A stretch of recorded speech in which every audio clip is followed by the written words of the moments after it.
So I've come to St. Augustine for a couple of weeks and came down to the beach, and those are some serious surfable waves.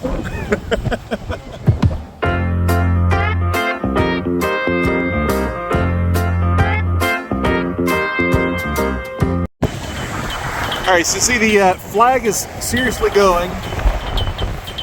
So the water is open, but hazard is high. High surf and strong currents. And then something at North Atlantic right whales. Yeah, it's not quite closed, but it's close.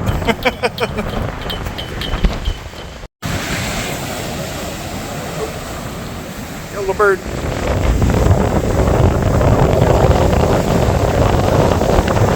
Back up, find some food, maybe.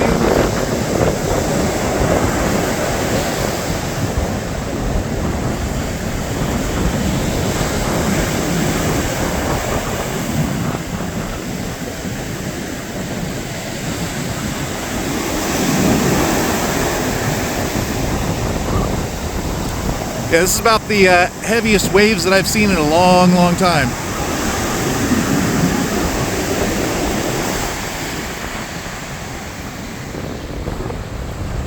There's Amy, Mom, and Dad.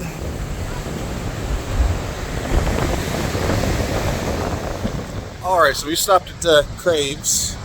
There it is. Everything was really good. Very reasonably priced. So, yeah, definitely place worth coming to. And again, you can see the massive waves behind me. So, we're going to catch up after everybody. See you in a bit.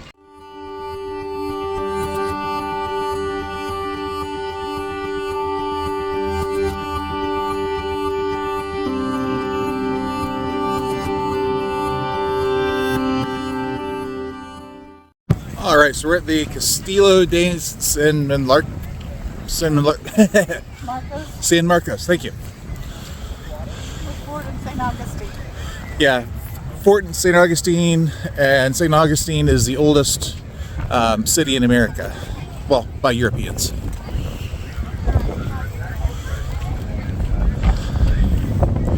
And yeah, that's quite a defensive structure.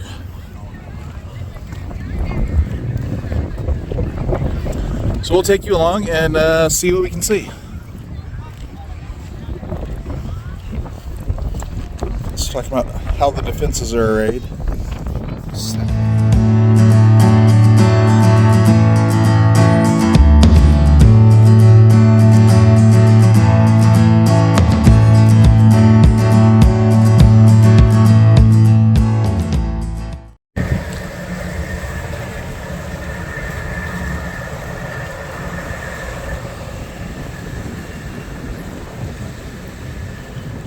All right, we're going fishing off of a. I told Danny not to take my dinghy. Anyways, we're currently fishing. We're right by a drawbridge, as you can see. Yeah, this is the first time I've gotten to go saltwater fishing since we've lived here, so very excited for that. Hopefully, we'll catch something. We got Dad and Amy. Mom's watching. So. Yes, hopefully we'll have some good news for you.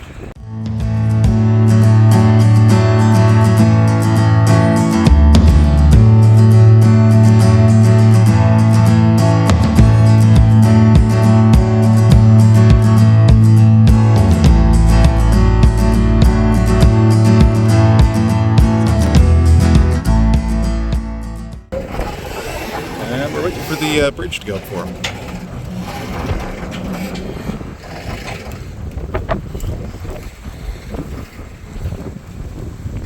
Okay, well, we'll see something changes. There it goes.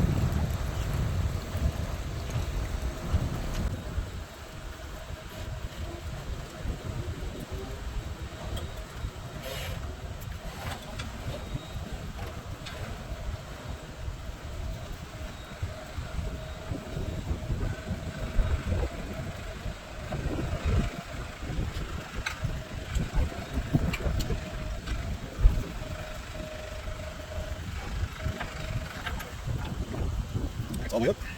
Now look for sunshine.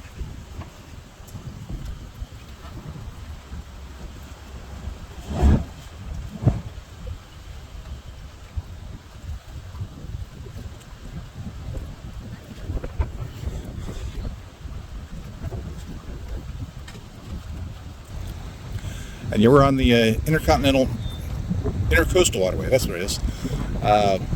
Just fishing off the backside of the island. Again, we are at Flagler Beach, at least on the other side of this island is Flagler Beach. Oh. Sailboat coming through too. Been seeing him for a while.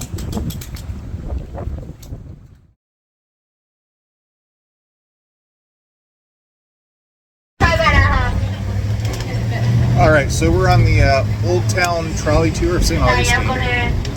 And we're just going to do a big loop today.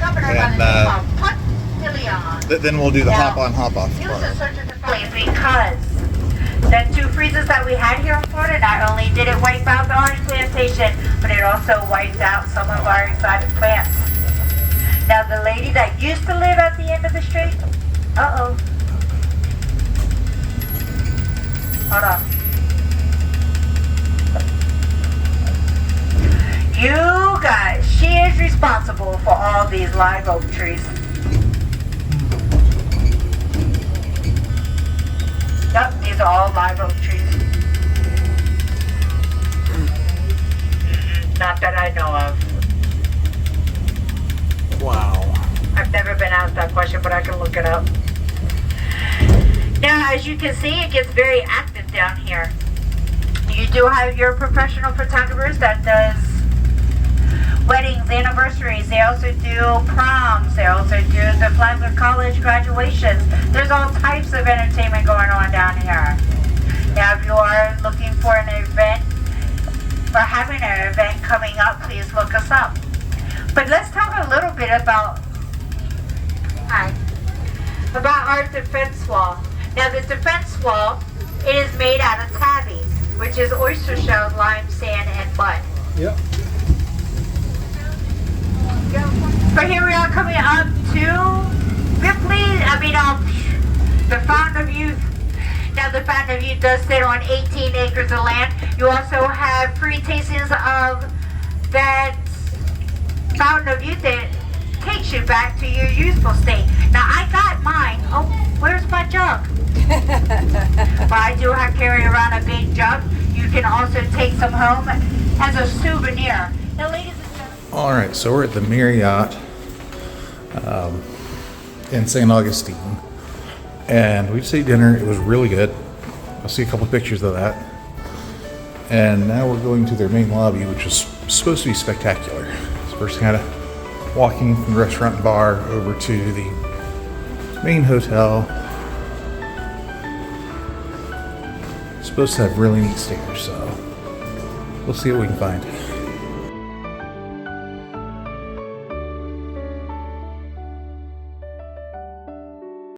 Okay, so we just left the Marriott, and you would not know this is a Marriott because it's made to look like, you know, old Spanish buildings,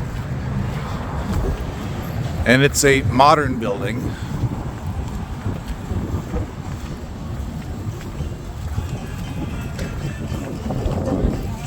Yeah, this is the restaurant we just ate at. There's the Castillo restaurant, craft beer and kitchen. Then straight ahead is Ripley's Believe It or Not.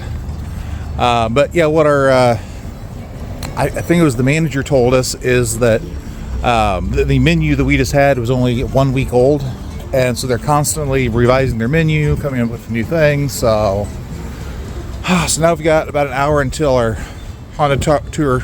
So we'll see you there. All right, so here's the Ripley's Believe It or Not. And per our tour, I think this might be the first one because he was actually a guest of the current owner at the time. And then when she passed away, he bought it from her or something to that extent. Anyway, so we're gonna go over and wait for our tour. So we're gonna start our ghost tour. It's pretty dark in here. We'll get to zoom one so it'll lighten up a little bit. Got a room full of all kinds of unique items. But the ghost tour will start here in a little bit. We're just checking out the museum right now. I love it in here, don't you? We have our wall of death masks, our traveling mortician's table, that little wooden box I really hope no one's been touching. And of course, Mr. Cromwell's book of spectral photography. Mr. Cromwell's book is very near and dear to my heart because, well, every picture in there was taken either on a Ghosts and Gravestones tour, just like this one, or over at the old jail after dark. If you're scrolling through your pictures later and you happen to notice something not quite natural in them, we encourage you to post them up on your social media with the hashtag Ghosts and Gravestones. Someone from our team. Mr. Cromwell was a strange fella. In addition to his love of the supernatural, a love so great it drove him to collect all of the artifacts you see in this room and bring them here for your entertainment. He was also a big fan of traps and riddles. And when he built this place, he made sure that once those doors were closed, there was just the one way in and one way out. Luckily, though, he left a riddle behind. That way, we could find our way out of here. Would you guys like to give it a try? Sure. Excellent! The riddle goes, my spine is stiff, my body pale, yet I'm always ready to tell a tale. What am I? A book? A book! Ooh, we do have a lot of books in here. Let's try that. Oh. Oh, this one looks promising. A farewell to arms. And a farewell to us. Follow me, everyone, to the trolley of the dunes. Incidents this evening. Are y'all ready to go?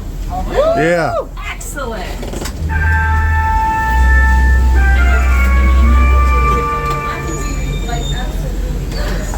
Back in 1821, an epidemic swept through St. Augustine known as yellow fever.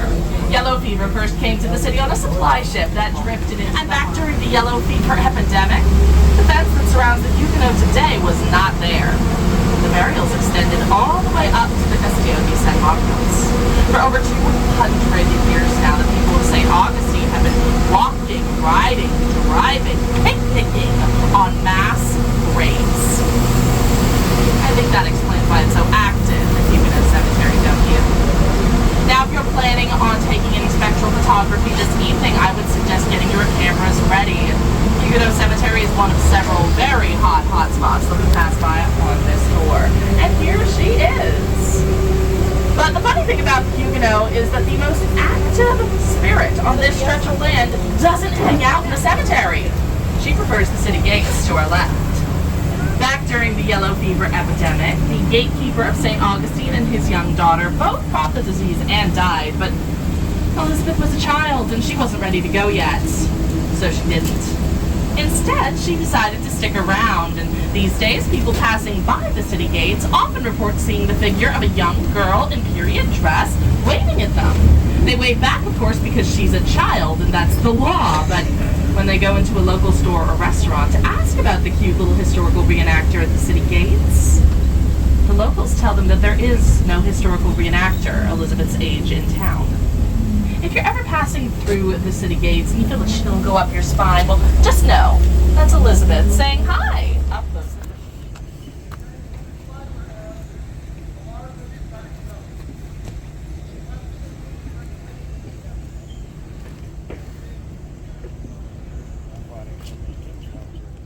Alright, so we just wrapped up at the Wax Museum. That was really good.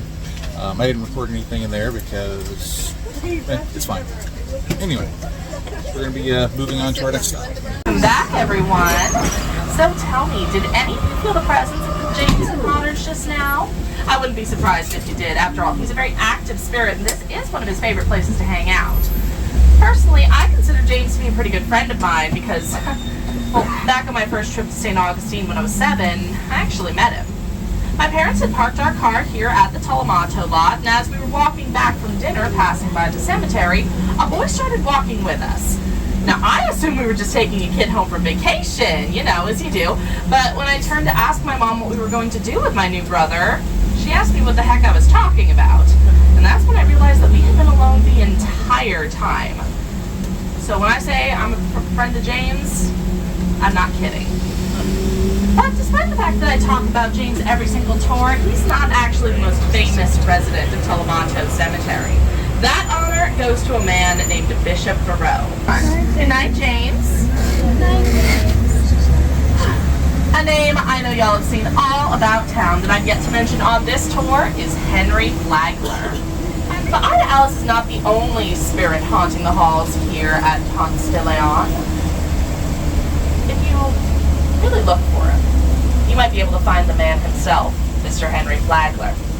Henry Flagler's wake was actually held in the rotunda of Flagler College, the entrance hall when you first go through those big doors. It's said that during the wake, there was a wind that swept around the hall that was so hard it caused those giant doors to slam shut so loudly that it sounded like thunder had struck the building, lightning had struck the building. And afterwards, when a custodian was cleaning up, he noticed something interesting on the floor. There was a new tile that seemed to bear the exact resemblance of Henry Flagler. Now, the Henry tile can still be found in the rotunda of Flagler College today, but I don't really suggest going looking for it. Students that have found it, they haven't had the best luck afterwards. But on a lighter note, everyone, we are currently en route to the building known to be not just the most haunted in St. Augustine, but the most spiritually active in all of Florida. So take that, Key West. It is on the National Registry of Haunted Places and frequently visited by paranormal investigators. Folks, I am of course talking about the old jail. Going back to our friend Henry Flagler, when he first came to St. Augustine and started putting up hotels, he ran into a little bit of a problem. See, the first plot of land he purchased, on which he planned to build his flagship hotel, the Ponce de Leon, it was located directly next to a prison. You can put your rich people next to a prison. So we went down to the offices of the city of St. Augustine and asked them if they would be willing to move the jail. They said no, to one of the richest men alive. So we got together $10,000 of his own money, went back and told them to move the jail. This time they agreed, but now that his money was in play, there were some stipulations. First off, it had to be at least a mile outside of town. This is about a mile and a half from where Flagler College sits today. Secondly, it could not look like a prison. That's how we ended up with this lovely Queen Anne Victorian-style building you see before you. An interesting fact about this jail is that it was built by the same company that built Alcatraz out in California. So while the outside might be beautiful, the inside is a nightmare. Howdy. I said howdy. Howdy. Howdy. My name's Jesse. Hi, And Jesse. I'm so glad that storyteller brought you to me. So I can get my revenge! No, I'm not that bad. No, I'm not that bad. I'm not like the people in here in death row. I'm not like Sim Jackson up there. You've heard of Sim Jackson, right? Yeah. What do you do? I don't know. So you lied to me. Well, he's got a fun story. Let me tell you a little bit about him. You see, he got into one small little argument with his wife one day. Something you should never do. Right, gentlemen? Yeah. There we go. But he took it a little too far. One day he went to the cabinet, grabbed a straight razor and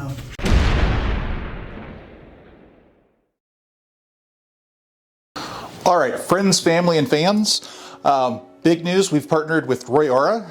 And so if you go to tinyurl/Florida Inspired Roy Aura, that will take you to their website, and that will take you to where you can get these wonderful shirts that I wear every day. I just got this brand new Star Wars one in. Here's one you've seen many times in the parks. Again, the holiday Hawaiian shirt, another brand new one, but they have hundreds of prints. So go check them out. Use checkout code for JF12 and that will save you 12% on your purchases. So thank you very much, and back to our video. A few moments later. All right, so we're at Florida's oldest, or at least St. Augustine's oldest home. Probably Florida's because of St. Augustine. But yeah, it's always been a personal residency, so not military or a bar, or yeah. Come take the tour if you want to see more. But so we just finished up with the tour, and you got this beautiful courtyard out here.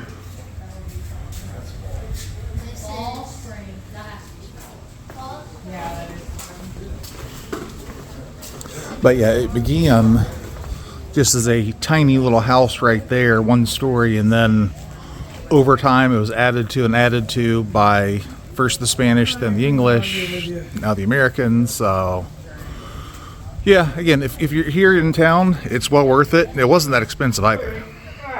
All right, good morning, everybody. So we're at the Castillo de San Marcos National Monument. So that's right there.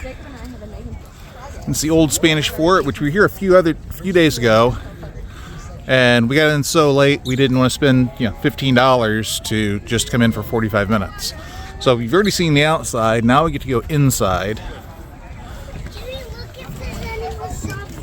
It was pay by spot parking, and it's very, very few parking spaces, and it's $2.50 an hour. And then since mom and dad have their National Park Pass for seniors, Amy and I are both able to get in for free. Okay, so this is the most vulnerable spot. So they had a drawbridge here. There's the coat of arms above, which you can see behind you too. Okay. Cool. And I believe... the first time I saw this. Excuse me.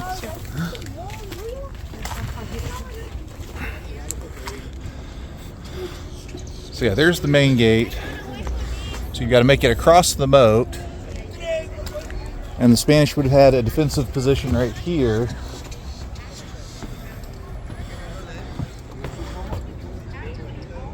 So yeah, this would have been vicious to try and get through all of this.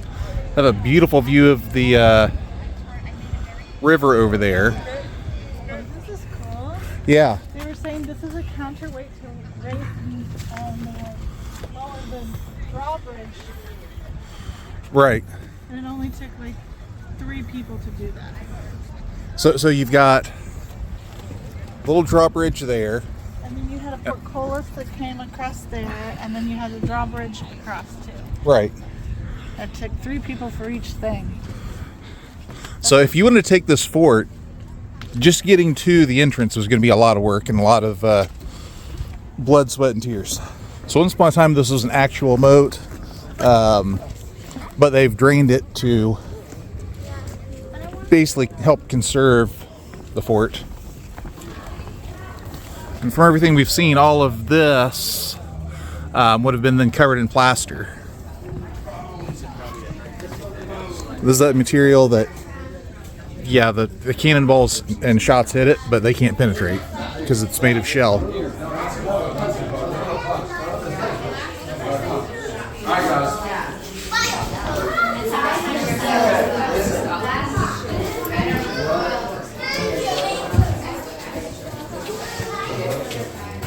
It's actually pretty nice and cool in here. Yeah, they usually are. Alright, so now we're in the middle of the fort down here.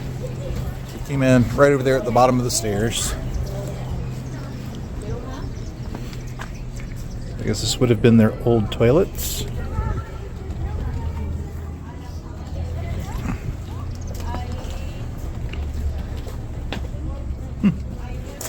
How much for the modern ones? They also have water refilling stations over here, so that's nice. Things to do.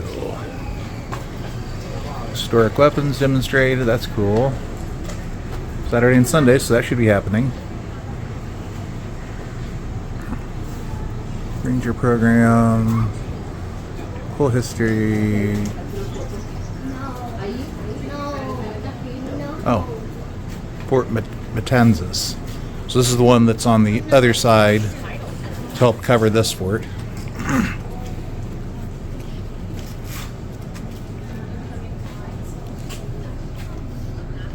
Oh, that's cool. So they've got separate events. We have to look into that when we come back next time. Alright, well, here's this beautiful cannon. We've got a plaque over here. I'm sure it'll tell more about it. So look at the quality and craftsmanship on that.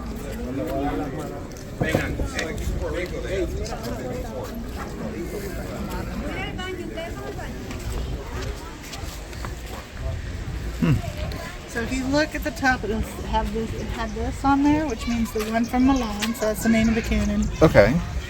Cannon's composition is light refined coppers. This, of course, is the same Spanish as what crest. was Yeah. And below it, it says Charles III, by the grace of God, King of Spain and the Indies. Huh. And then at the bottom there, you'll see Master of Foundry and date of casting. So it was made in Seville, year of 1764. And then here is the motto: Thunderbolts from the offended king. And the weight of the cannon is 44 quintals or hundredweights and 81 and a quarter Castilian pounds, or 4,545 modern pounds. Wow. Yeah. So And that's then 2 tons of copper. the dolphins were used to help balance the cannon when lifted on and off the carriages. Okay, that makes sense. Yeah. Huh. That's just really cool. Yeah, it is. Decorated and everything means. Look at the hawk they have up there. Oh, to scare away all of the birds, just like they've got all of the little pins up there. Yeah. Zoom in. Land on there. Right. That's cool. Did you see this? So see this here? You can kind of see it Yeah. here. Yep. That's pretty cool. So Yep. it did have the painted color. Yep. So it would have white, but it would also, you can see it kind of up there too. Yeah, that's the church. Oh, okay. No, it's just, Scroll work. yeah, just painting on the wall. You have the red and yellow. Yeah. Huh. It's kind of cool. Daddy, pick me up and throw me so I can do it. Yeah, these inner rooms are relatively cool because, I mean, look at how thick the stone walls are.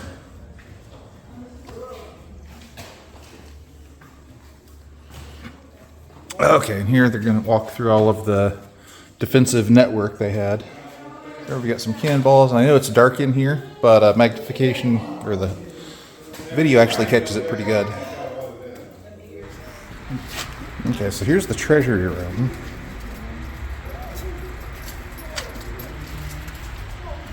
That's a lot of space for treasure.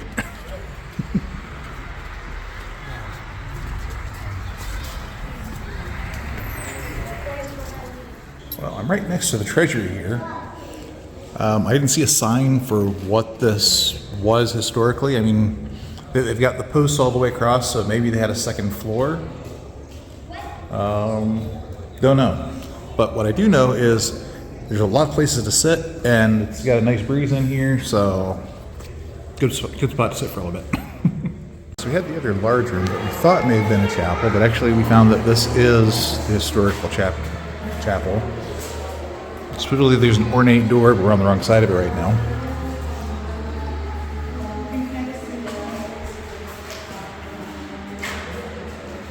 The red and yellow. Yeah. You can definitely see the red up there along the bottom.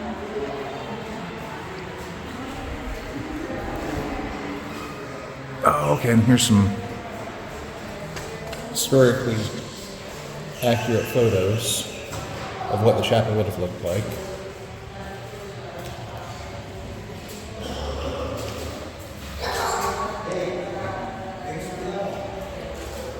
Okay, so one of the previous rooms, I thought maybe they had a second floor.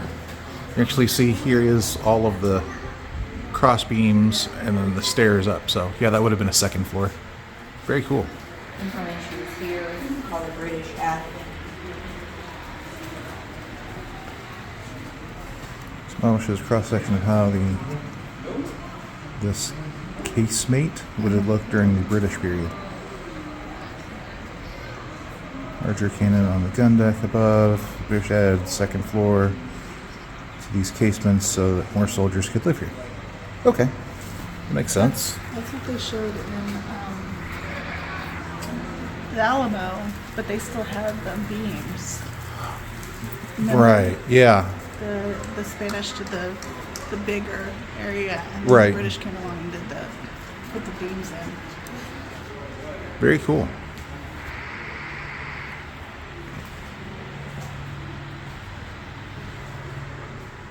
So when we first came in, there were some Spanish coat of arms. And then this was moved from the original, and then that was recreated. But yeah, somebody didn't know this. Spain was created from the kingdoms of Castile and Leon. So throughout our stay here, they keep talking about the coquina, which is limestone with a bunch of little shells on it, and because of its construction, made very, very strong bricks. So when the English fired their cannons into it, it didn't do much. The Spanish would actually come down and get the shells and then turn around and fire them back at the English. So yeah, this is probably the biggest thing that made St. Augustine impenetrable. The model of the fort. So we came in right here, went right up there first. So you got the defenses here, you got a door here, you got another drawbridge, you got another door. You can see the well over in the corner. And it's really not that big, but obviously it was quite effective at what it did. Alright, so we've come up on top of the wall now. And while the courtyard and rooms may be small, there's a lot of space up here.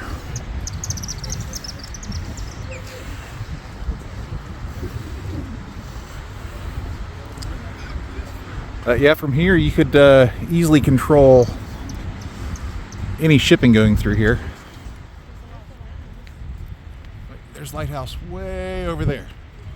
And somewhere around here there's that other fort that basically helped to protect this fort. And I don't see it from here. Probably out that way somewhere.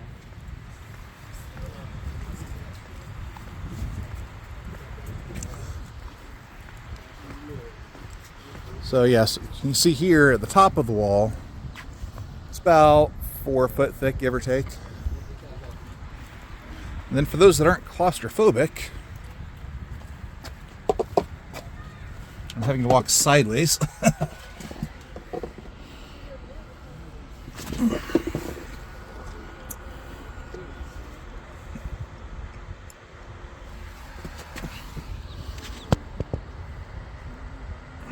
Come on.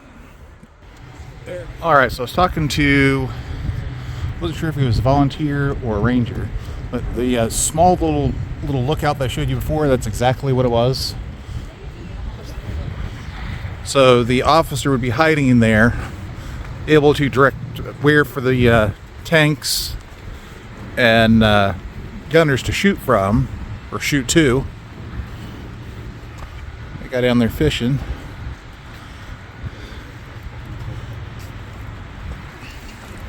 And then they said that this is actually a bell tower.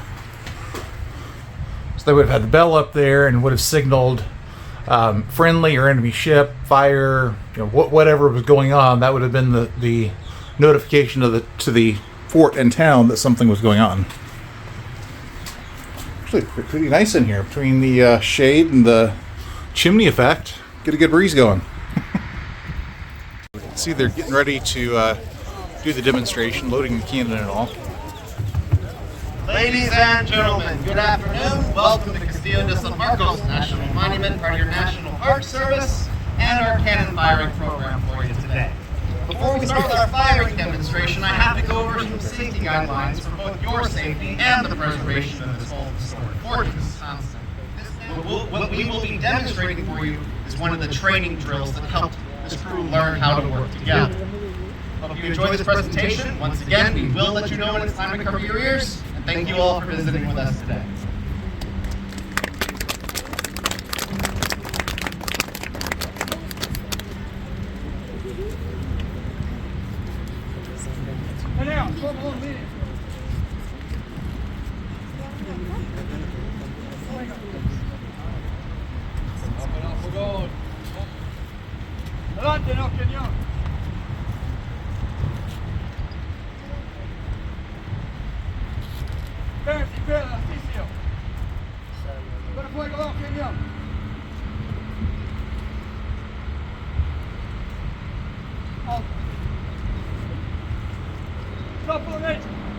Cover your ears!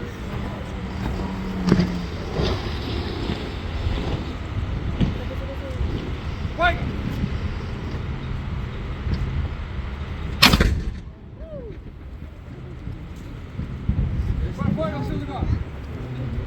And it echoed. Wow.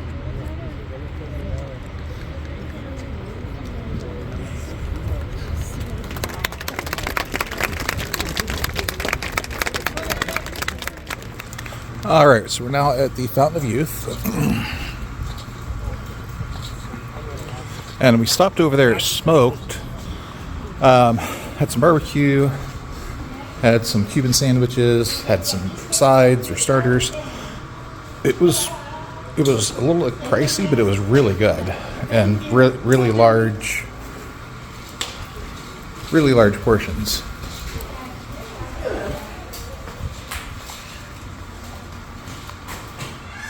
There's a picture of it. We'll see it here shortly.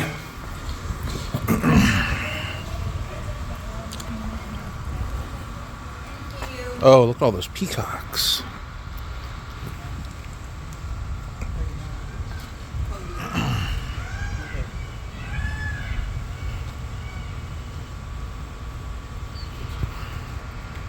Oh my, look at you. Welcome to America's first colony, Ponce de Leon's Fountain of Youth.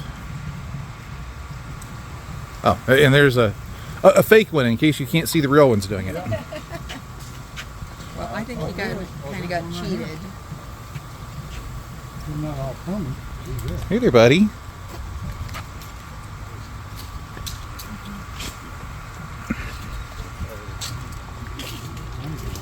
I think they said this is 13 or 15 acres.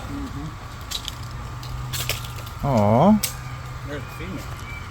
Are you nesting? Alright, so actually at the spring here, they've actually built an entire structure over it. They've got fans.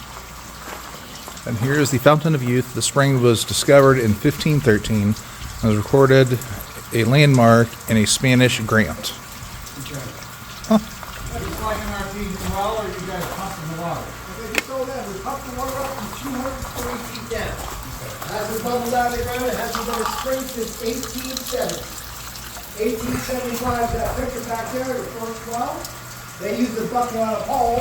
Now we pump it up where it used to bubble up. But it is the exact same source Ponce and his men were drinking 510 years ago. And we've had the Smithsonian here, Princeton University, National University of Florida, Gainesville. They carbonated humans to Mukwa on this spot going back about 3,700 years. When it was ponds and swamp back then. Matter of fact, where are you guys visiting from? Right here. Across the state. Okay. Well, this water you're drinking here today, you'll be drinking the same exact source of water in virtually every single city in Florida, South Georgia, Alabama, Mississippi, and South Carolina. This is the same source of water used by Aquafina, Dasane, Zephyr Hills, Publix, Winn-Dixie, Coke, Pepsi, Nestle, Gatorade. Anyone in the factory or sink in that area, they're pulling water from the ground. 90% of the time, it's coming from the Floridan aquifer. All right, so we just finished watching the planetarium presentation, and it was actually really good. Most planetariums I've been to, it's kind of boring, but here they explained how Christopher Columbus and other explorers used celestial bodies and astrolabe to be able to navigate two different places in the world.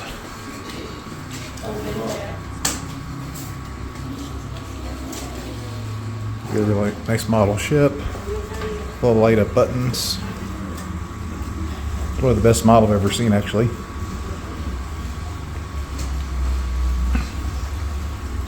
A bunch of information about ships and astrolabes, so very cool. It came in for the AC, but the show was actually really good too. All right, so we just finished up over there. So we're coming to the Timakawa Burial Grounds.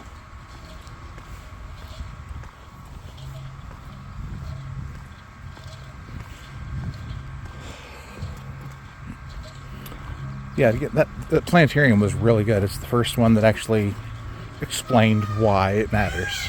So, if you're here, definitely do it. And it's air conditioned, so that was really nice. Alright, so here we're on the edge of a native village recreation. And there's actually been some archaeology done, and where they've found. Now the sun's got the clouds behind her. Yeah, the sun is behind the clouds.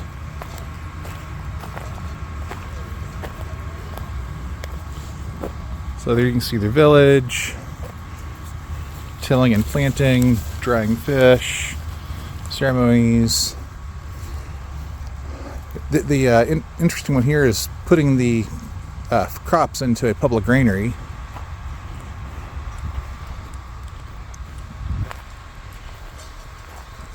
So the village of Saloy, I think that's how it would be pronounced.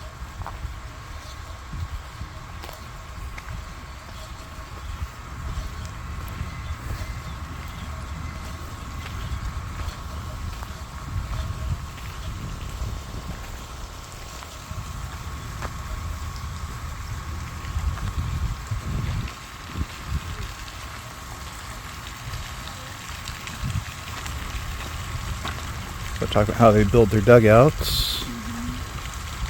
And yeah, Florida used to be a lot wetter, a lot swampier.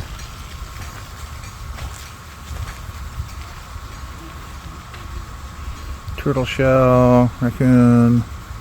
It looks like a gator head, but doesn't actually say so.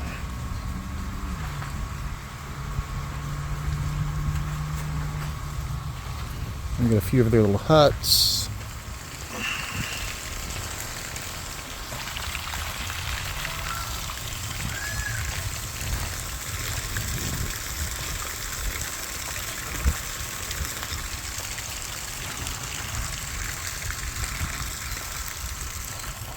Okay, didn't tell. I thought that was going to be water right there. So yeah, there's water right on the other side of those plants and shrubs. So we've been in St. Augustine for the last 3 days and keep seeing this bridge, and we have yet to cross it. So we're crossing it now. And right up here in the middle, it's actually a drawbridge. So you see the 4 towers up there. Well, those are the drawbridge section. Oh, actually, yep, here we go, right there. So we're on the drawbridge right now, and now we're not. It's a big bridge, very small drawbridge. I think they said that anything 30-some feet or taller, they have to pull the drawbridge up for, which a bunch of sailboats, yeah, that's a lot of them that are going to be taller. But anyway, so we just wrapped up at Fountain of Youth. We're going to take A1A all the way back down to where we're staying just to see the beachside community. Usually we're taking I-95, which is really fast, but it's air conditioned, so we're not too worried about how long it takes to get there. So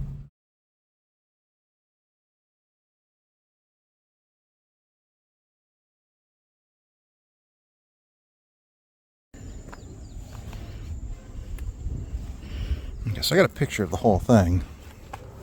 So I don't know exactly how it all works, but those are all of the pieces and parts of what's in front of us right here.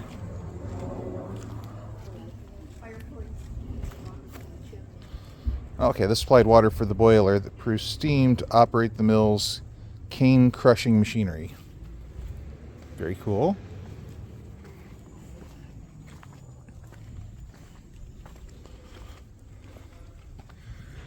And then earlier I was saying they produced a variety of things, including flax and the blue color, indigo, that's what it is. Oil and machinery. Yeah. Oh, that's cool. June 26, 1831. Got a picture of it too. But yeah, they had a sawmill running here too, so. Running off of the same boilers. Yeah. That's what's so smart. Right.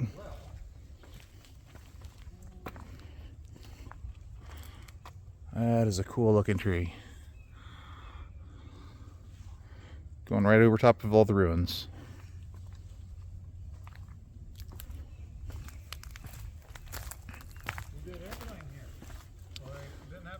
So here we go. Cane juice was placed in a conveyor starting here. The conveyor, about 3 feet wide, lifted it to the roller crusher on the second floor. The juice ran into the settling vats. The crushed cane, called bagasse, came out the opposite side of this building and was hauled away in carts. Okay. Just going to zoom in a little bit. So the cooling vats, the battery kettle, the syrup kettle, the flambe kettle. Porphyry kettle and I think it says granite kettle. No, grand kettle. Okay. Kind of hard to see from here. It says here that this is a drawing done by Mr. Audubon. Okay. You know, from the Audubon Yeah. birds. And then the background, this may be the original Bulow plantation, some of the buildings. Oh. Because he spent time at the plantation drawing birds around this area. That's cool. And it says that he recalls, among other things, the anticipation of a good dinner under Bulow's comfortable roof. Wow. Very cool. Actually, I said I didn't know how how all of this stuff worked. Well, actually, it says exactly how it does. So it started at the grand kettle, which was the coolest, and then it was hand ladled from one to the other that were getting hotter and hotter progressively. And smaller, and then the very last one there, it would be put into cooling trays. And then, zoom back out. Here, babe. Here's sketches of those cooling Okay. kettles. And they worked around the clock. So then this would have been the cooling vats where it would then become sugar and was then cut into pieces. A lot of manual labor. The comparison in finished product is amazing.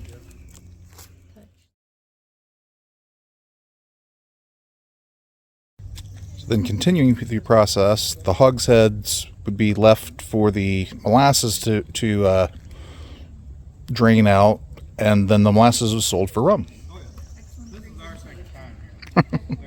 Thank you. What caused, I just have one, what caused them to burn down the plantation? There was disputes. They were trying to remove all the Seminoles over to Oklahoma, Yeah, and the plantation owners didn't like that because they traded with the Seminoles. Right. But the Army wanted them to go, so the Army came in and fortified, and the Seminoles, kind of in retaliation, burned okay, it all. okay. Thank you. He turned on them once they started building the fortifications. He actually fired a cannon at the Army as they were walking up the road you drove in on. So they imprisoned them as soon as they got here. Wow. Wow. Yeah.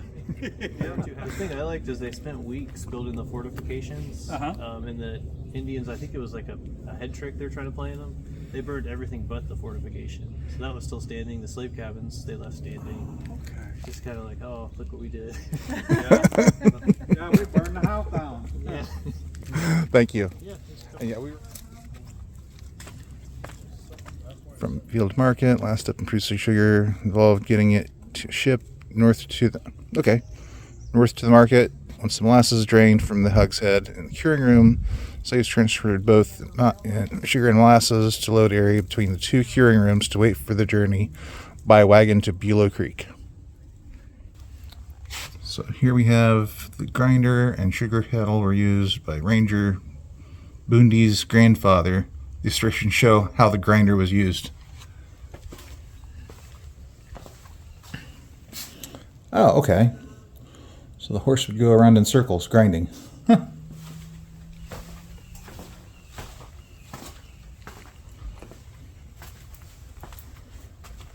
The dish pattern is still available in antique stores. Huh. Of what they found here. Some of what they found here. There we go. Get it closer and then you can see without glare. So, anyway. Well, thank you for coming along on our trip to St. Augustine. Might do some fishing or other stuff the next couple days. We'll see, but we'll take you with us. So, see y'all then.